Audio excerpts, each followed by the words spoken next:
પાછા પિકનિકમાં આવ્યા.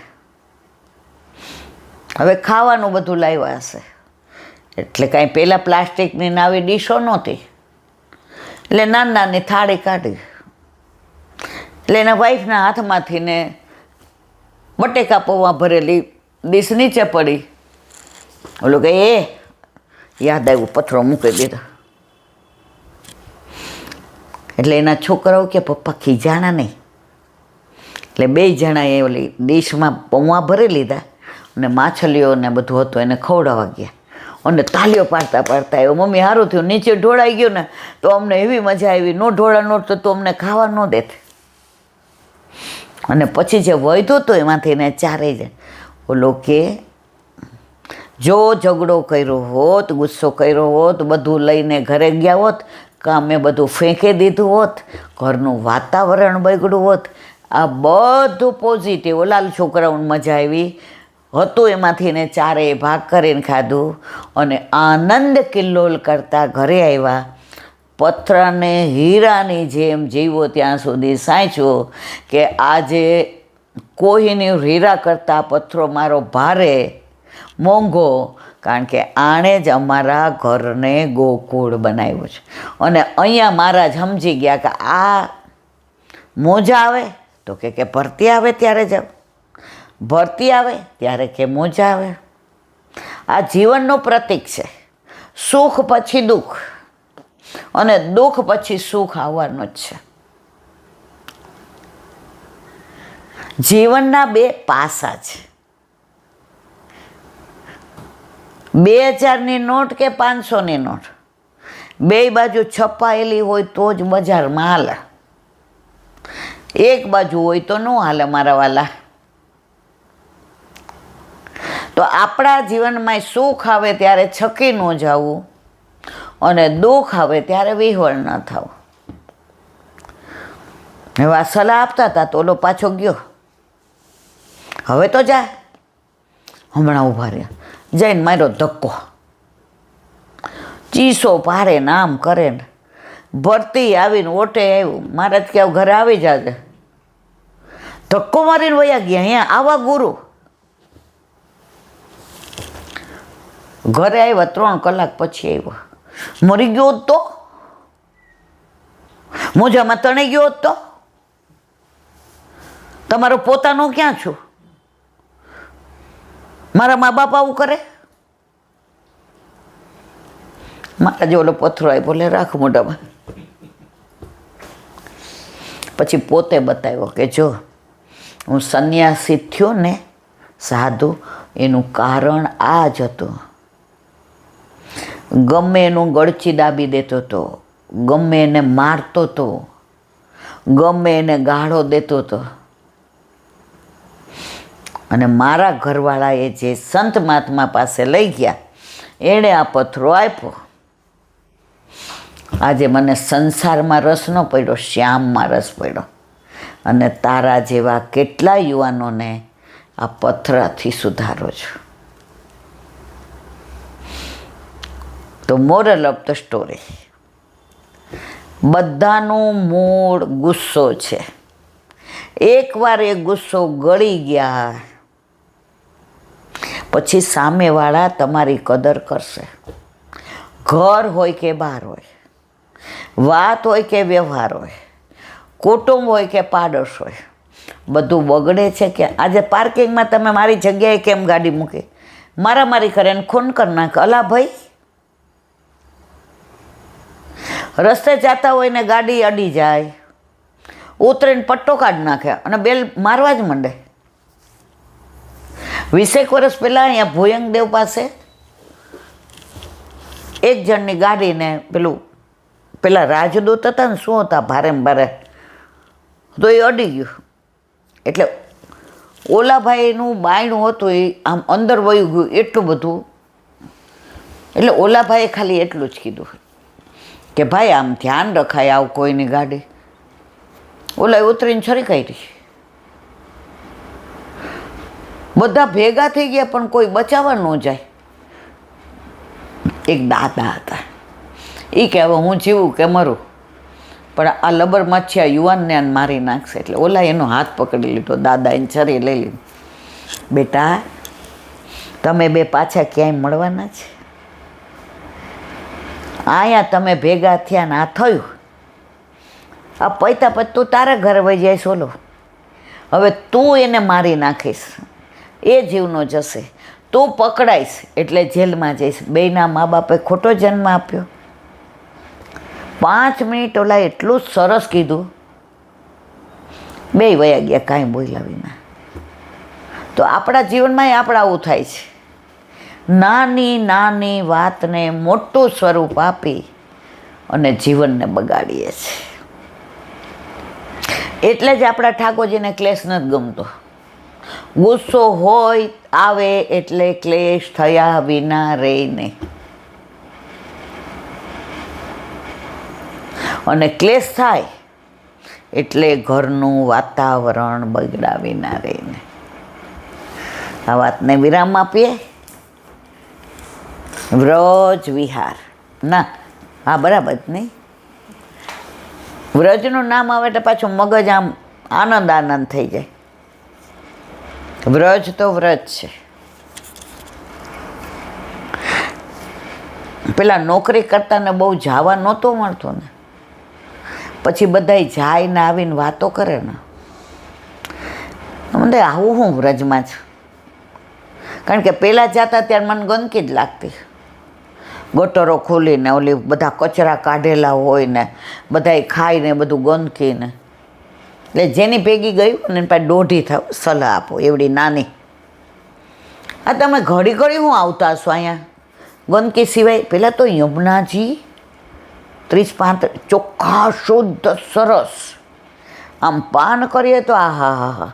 અને ત્યાં બેઠા બેઠા જેના ભેગા બધા વડીલો ભેગા ગયા હોય, હવે આપણે વડીલ થઈ ગયા, યમનાષ્ટક બોલે, 41 પદ કરે, અને ત્યાં બેઠા બેઠા ઘણી વાર સત્સંગ કરે. પછી મને એમ થયો કલાક થયો તો ઊભા નથી થતા. મારો જીવ ઓલા ચોકમાં હોય, મસ્ત પાણીપુરી, કુંવારા હતા, નાના હતા, તો મેં તો વાં પાણીપુરી ને દહીંવડા ને સાંજે બધું સરસ મળે. આ લોકો હવે ઊભા થશે કે નહીં થાય? પછી ધીમેકથી કહું, મને હજી આરતી બાકી જ બટા. પછી આરતી બધી કરે, જય જય શ્રી યમુના, ધન્ય શ્રી યમુના, કૃપા કરી શ્રી ગોકુળ વ્રજ સુખ આપજો. 5 આરતી, પુષ્ટિ માર્ગના 5 તત્વ, પછી આશરો તોમ શરણાગત આવ્યો, એક પલક જો રહીએ વનરાવન, ગોવર્ધન કી રહીએ તળેટી, અને પછી દ્રઢઈને. અરે બાપા, મને હરામ બરોબર જરાય રસ હોય તો નાના હોય ને, પણ જેવા પગથિયા બધા એને પાછે પકડવા પડે. અને પહેલાં છે ને આવું નહોતું, આમ ચડવાનું હતું. હવે તોય વ્યવસ્થા, જો કે અત્યારે પગથિયા ઊંચા બહુ જ, આ બાજુના નીચા છે, આ બાજુના તો બહુ ઊંચા. પછી બધાને હાથ પકડીને લઈ જાઓ, પછી બધાય ઘરે રસોઈ બનાવે અને ભોગ ધરે ને પછી એટલે મેં તો ઓ બાપા હવે તો 8:30-9. પછી ધીમેકથી કહું, મંજુબા મને 8 ના આપો ને. એ કે કાં? મારે પાણીપુરી ખાવ. અરે બાપા રૂપિયો લઈ જાય, દહીં વડાઈ ખાતી આવજે. મેં તો હંસ પડી કે અમને બધાને તો મૂકી જા. બધાને ત્યાં મૂકીને દોડતી એકલી ખાઈ આવું. ત્યારે રસ બાળપણનો હતો, પણ ત્યારે એ બધાનો સંગ થયો ને તો યમુનાજીને ઓળખતા થયા.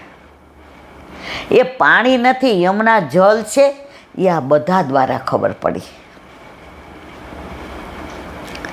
સાંજે યમુનાજી કમળના માળાજી હાથમાં લઈને પ્રભુને ધરાવવા માટે ચણિયા ચોળીને ચૂંદડી લઈને ઠાડા છે. ભલે એમાંથી કોઈને દર્શન થતા હશે, પણ એવું બધી વાતો કરતા તો આપણું ચિત્ત એમ, અને પહેલેથી ટેવ એવી, ગમે કે ન ગમે સાંભળતી તો હોય જ, મનમાં ન ચડતી હોય. નાના હોય એટલે ભક્તિમાં રસ ન હોય, પણ વાર્તા કરે એટલે પાછી જો ઓ વાર્તા કરે છે. તો વ્રજ તો જો વ્રજ છે તો વ્રજ વિહાર. કાલે આપણે જાવ એટલે કોકિલાવન એનું અનુસંધાન કર્યું હતું. હવે આગળ ચશ્મા બદલાવી લો.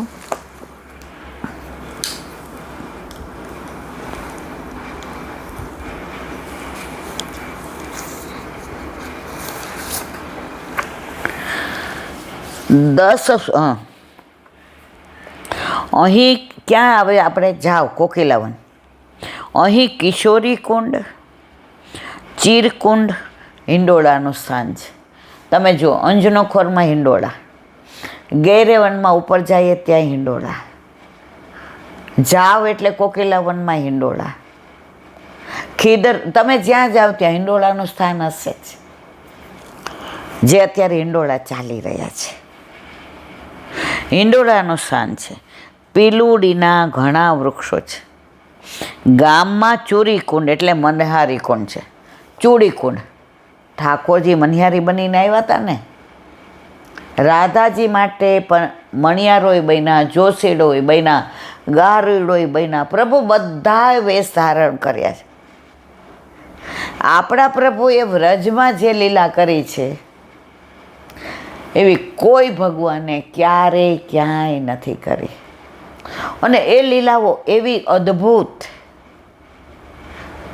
ચૂડી ચડાવી હોય એટલે કે હું તો ભાઈ જો કોઈને બંગડી ન આપું, હું મારી ચૂડી જાતે ચડાવું, ફૂટી જાય તો. અને શરૂઆત હું રાધાજીથી કરું, કારણ કે આ મેલ કોણ જ વૃષભાનજીનો, એની લાલી કોણ રાધાજી. તો પહેલાં આપણું હસ્ત આપો. આગળ લીલાઓ કોક વાર કરશું આપણે, બનિહારીની, જોશીડાની, ગારુડીની. આવી અદ્ભુત અદ્ભુત લીલાઓ છે. તો અહીંયા ચોરીકુંડ, ચોરી એટલે ચૂડી, મનિહારી કુંડ છે. પ્રભુએ અહીં મનિહારી બનીને સ્વામીજીએ ચૂડી પહેરાવી હતી. આવ્યું, ચૂડી એટલે બંગડી. કુંડ પાસે દાઉજીનું મંદિર છે. ગામમાં શ્રી રાધા રમણજીનું મંદિર છે. ઠાકોરજી ચૂડી વેચવા આવે તો કેવી રીતે? એવો વેશ ધારણ કરીને આવે કે કોઈને ખબર ન પડે. પણ ઈરાદો શેનો હોય છે? રાધાજીનો. જોશીડો બને તો કે હું તો એવું જોશ છું ને, આગળ શું બની ગયું, હવે શું બનવાનું, અને અત્યારે તમારે શું જોઈએ. રાધાજીને જોઈ કે આમનો તો મન છે ને કોઈ સાંવરો છે, હે જોવોય ન ગમે. જઈને પ્રભુ ગાળો બોલે. રાધાજી કે મારે નથી દેખાડવું, રહેવા દો, નીકળો, જાઓ. આખી વાત તો સાંભળો. સાંવરો છે, નટખટ છે, ચોરીમાં પહેલો નંબર. નથી સાંભળવું. હું તો ચિત્ત ચોરીની વાતો કરતો. તમારું ચિત્ત ચોરી લીધું છે. રાધાજી કે લે આને તો બધી ખબર છે, અને ગોવાળીઓ છે એ આને બધી ખબર છે. પણ તમે કુંવરી છો એટલે તમારું ત્યાં થશે નહીં. કરવું હોય તો શું કરવું પડે? હું બતાવું એ પ્રમાણે કરો. પણ એના માટે મારે આજે રાત અહીંયા રોકાય અને બધું પાઠને કરવું પડે. રાધાજી કે બધું કરો, પણ મારું ત્યાં થાય તેવું કરો.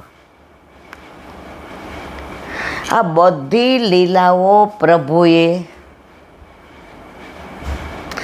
રાધાજી માટે કરી, પણ અત્યારે આપણે એનું અનુગ્રહન કરીએ છીએ તો આપણે કેવો આનંદ આવે છે. આ સાંવરિયા સિવાય કોઈ આ બધું શક્ય જ નથી.